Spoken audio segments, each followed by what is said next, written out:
It starts bad, and then it gets terrifying. Breck picks up the lead. Oh! These are motorsport accidents, but each crash is worse than the last. And to start, we have to go back to the final lap of the Daytona 500. Dale Earnhardt Jr. was fighting for position, chasing the biggest win of his career. But just a few cars behind was his father, who was holding his line, blocking to protect his son and teammate. As the checkered flag waved, Dale Jr. celebrated the moment, but behind him, everything had changed for his father. It was the last turn, the last lap, and the last car he saw was his son. His car slammed into the wall at nearly 160 miles per hour. I just hope Dale's okay. I guess he's all right, isn't he? You okay? You okay? In that instant, motorsport lost one of its greatest icons. This is undoubtedly one of the toughest announcements that I've ever personally had to make. But after the accident in turn 4 at the end of the Daytona 500, we've lost Dale Earnhardt. But in racing, 1 second can change everything. October 23rd, 2011. Marco Simoncelli, fearless and aggressive as always, was fighting through the pack when his bike slid out mid-corner, and what happened next shocked the entire motorsport world. Awful crash here in the MotoGP race. That is terrible. In an instant, he was thrown into the path of oncoming riders, with no room, no time, and no chance to avoid him. The impact was devastating, and the entire sport were left in shock. I know you love the world of motorsport, so hit that subscribe and let's keep going. October 5th, 2014, the Japanese Grand Prix. Torrential rain hammered the Suzuka circuit, turning every corner into a gamble. Visibility was near zero, cars were aquaplaning, and marshals were already on track recovering another wreck. But the FIA still kept the race going, a decision that would prove catastrophic.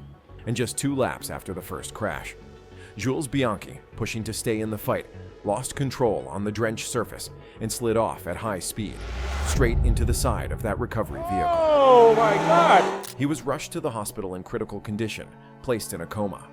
But just 9 months later, Jules Bianchi became the first Formula One driver in over 20 years to die from a race incident. Bianchi's loss was a sobering reminder that even the most advanced safety can't erase the danger. October 16th, 2011.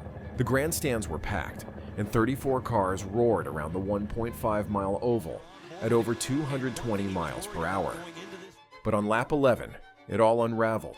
Up in front of him, and here we go. Trouble contact and a huge crash. Up in turn number 2. Oh, multiple cars involved. One small touch of wheels triggered a chain reaction crash that sent cars spinning through the air, slamming into walls, and erupting in flames. By the time the smoke cleared, 15 of the 34 cars were destroyed. Several drivers were injured. And for 2-time Indy 500 champion Dan Wheldon, it was a race he would never finish. June 27th, 2010, at the European Grand Prix. Mark Webber was caught in one of the most violent crashes in Formula One history. At over 120 miles per hour, the Red Bull was launched skyward like a missile after a collision, flipping end over end before slamming down nose first. The impact alone could have been fatal, but momentum carried him straight into the barriers, registering forces exceeding 25 Gs.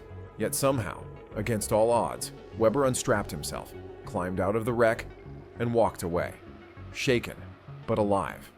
But sometimes, the consequences are even more devastating. September 15th, 2001, during a kart race in Germany, Alex Zanardi's life changed in an instant. After losing control while exiting the pit lane, his car slid back onto the racing line, directly into the path of oncoming traffic. At over 180 miles per hour, the impact was nothing short of catastrophic, And Zanardi, with a terrible crash! ripping his machine in half. The violence of the crash cost him both legs.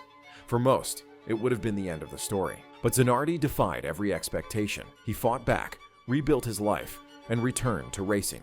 But nothing prepared Formula 2 for what happened at Spa in 2019. Oh, that's a horrible accident. August 31st, 2019, Spa-Francorchamps, Belgium. Round 9 of the FIA Formula 2 Championship had just begun. The field of young drivers, all chasing their dream of reaching Formula 1, charged through the opening laps on one of the fastest and most dangerous tracks in the world. Antoine Hubert, a promising 22-year-old French driver and reigning GP3 champion, was among them. He didn't know it yet, but his dreams were going to end soon. Because moments later, this happened. Car has lost it on the way in. Oh no. Exiting the legendary Eau Rouge in Rédillon, a car lost control and slammed into the barriers. Hubert, with no time to avoid the wreckage, struck it at high speed. It was Formula Racing's darkest day in years, and even Formula 1 drivers paid tribute, standing in silence to honor him the very next day. But the next incident wouldn't come from a Formula car. It would happen in a GT race on one of the most dangerous circuits in the world. Nürburgring, Germany, March 28, 2015. The VLN Endurance Championship had just begun its season. Among the drivers was Jan Mardenborough, a rising talent who had gone from winning a video game competition to racing professionally on one of the most feared tracks in the world. But the Nürburgring is as unforgiving as it is legendary.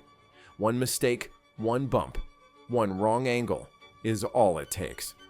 And that's exactly what happened.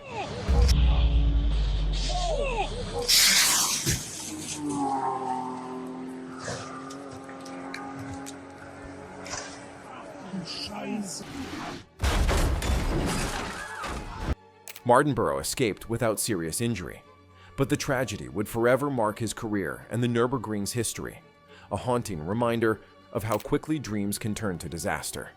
Years later, the crash would be recreated in the Gran Turismo movie, shown to millions around the world. People loved the film for its inspiring underdog story, but for those who knew the real event, that scene was a painful reminder of a life lost. But nothing prepared the world for what happened at the Reno Air Races. Oh my God! September 16th, Reno, Nevada. The annual National Championship Air Races were in full swing, with the crowd cheering as vintage planes tore through the sky at over 400 miles per hour. Among them was the Galloping Ghost, a highly modified P-51 Mustang piloted by veteran racer Jimmy Leeward. But then, in an instant, everything changed. In seconds, it slammed into the spectator area with devastating force. The impact was catastrophic, ending the pilot's run instantly and leaving over 60 people injured, making it one of the darkest days in air racing history. These crashes remind us of the risks these drivers take and the price sometimes paid for pushing limits.